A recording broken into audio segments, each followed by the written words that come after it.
lost soul, the prince, the mystery, and the betrayal. Peppermint was no stranger to mysteries, but nothing could have prepared her for what she'd uncover while investigating the theft of the red soul bead. Hired by an anonymous source, she quickly realized that the artifact was far more than just a magical object. It held a power capable of altering the fate of entire kingdoms. The mission was clear, but the path ahead was clouded in uncertainty. During her search, she encountered a mysterious figure posing as an ordinary merchant who soon awakened her deepest suspicions. Rian, as he called himself, seemed to have a strangely personal interest in the red soul bead, something deeper than just reclaiming it. When Peppermint secretly followed him, not knowing what she'd find, he revealed a secret that changed everything. He was the long-lost prince of a distant kingdom, and the bead was not just a relic.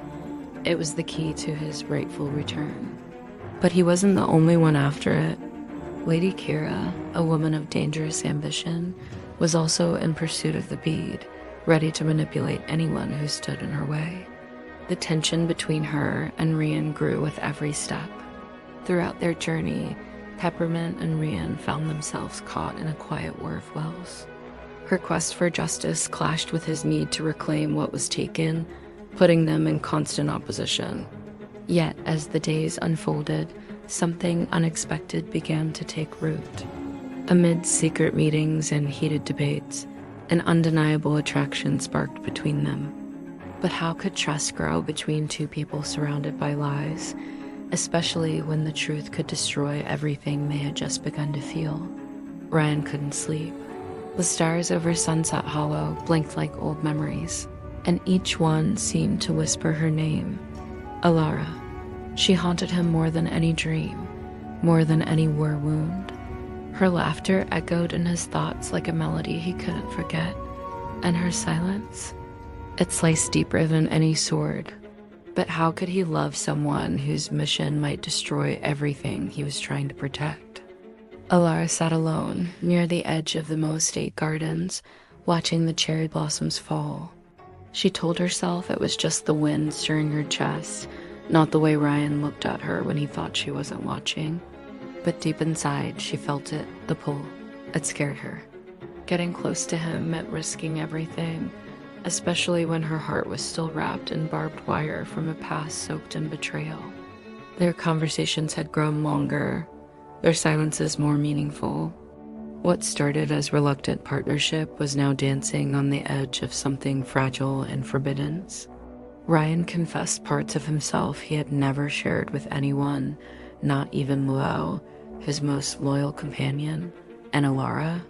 She had started to open doors inside her soul that had been locked for years. But every confession was also a confession of danger, because truth made them vulnerable. And the truth was, Alara's past was drenched in secrets that could ruin Ryan's future.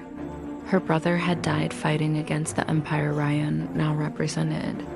The Soul Stone wasn't just a mystical artifact, it was the key to a lie that had destroyed her family. She had sworn to never let herself be blinded by emotion. Yet here she was, tangled in feelings for the man she once swore she would never trust.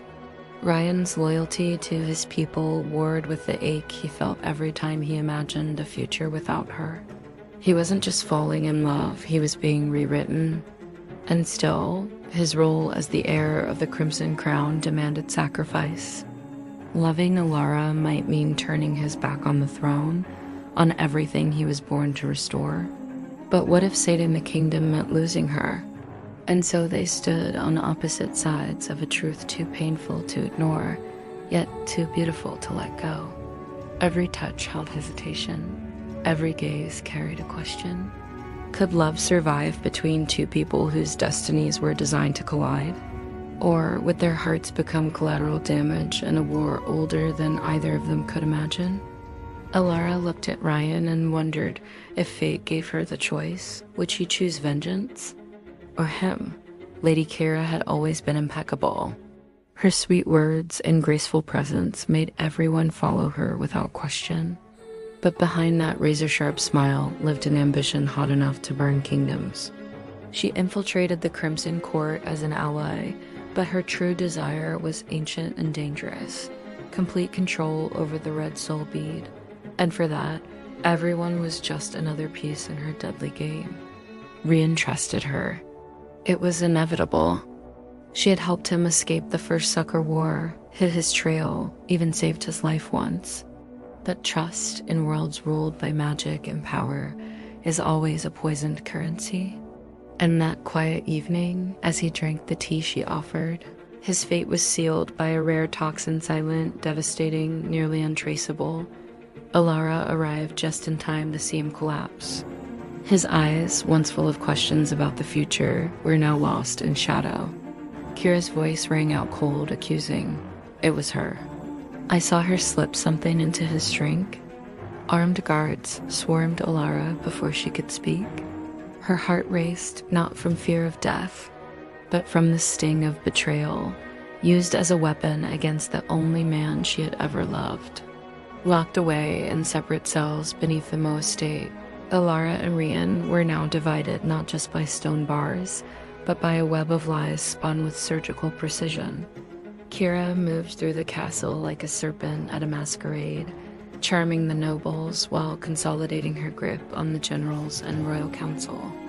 She declared Rian unfit, claiming madness from poison. Meanwhile, the Red Soul Bead mysteriously vanished from its sacred vault, but Alara's heart, though bruised, refused to surrender. From her prison cell, she began putting pieces together. The signature of the poison, the timing of the guards. Kira's faint smirk when the bead was mentioned. Nothing escaped her sharp agent mind. And with the unexpected help of Little Lucky, the sarcastic magical cat who slipped through shadows, she began crafting her escape and her revenge. Rian, fighting the collapse of his own and her revenge body, was haunted by visions his fallen brother, his weeping mother on the marble balcony, the moment he met Alara. Something in him refused to die, because true love, even poisoned, takes root deeper than hate. And when Alara appeared at his cell door with a crazy plan and justice burning in her eyes, he knew the war wasn't over. Lady Kira had made her move, and now they would strike back. The forest around the Shadow Vale whispered ancient secrets as Alara and Rian moved silently forward. Guided by a broken map and Little Lucky's magical intuition, they reached the edge of the known world. Before them, cloaked in mist and pulsing red roots, stood the legendary Red Soul Temple. Time seemed to halt, as if the gods themselves were watching, waiting for destiny and truth to meet once again. Inside the temple, every wall told a story in runes only the soul could read. Rian stood before a shattered stained glass window where figures with eyes like his wielded orbs of light. Alara felt the weight of centuries compressed into that sacred place. The Red Soul Bead wasn't just power. It was a connection between worlds, bloodlines, and broken promises. The relic was alive, and it was calling for Rian. Lady Kira, now corrupted by dark magic, emerged like a starving shadow behind them. She had followed their steps using spies and sorcery. The battle was fierce. The temple, reacting to the presence of its true heirs and the stolen relic, began to collapse in waves of unstable energy. Rian and Alara fought not only Kira, but the twisting space and reality the temple unleashed upon awakening. Luofeng, now redeemed, arrived with reinforcements at the most critical moment. In a final effort, Rian summoned the true essence of the Red Soul Bead, not as a weapon, but as a memory. The temple lit up with the blood of forgotten kings, and a portal opened, revealing the origin of the royal bloodlines, the kingdom of eternal dusk.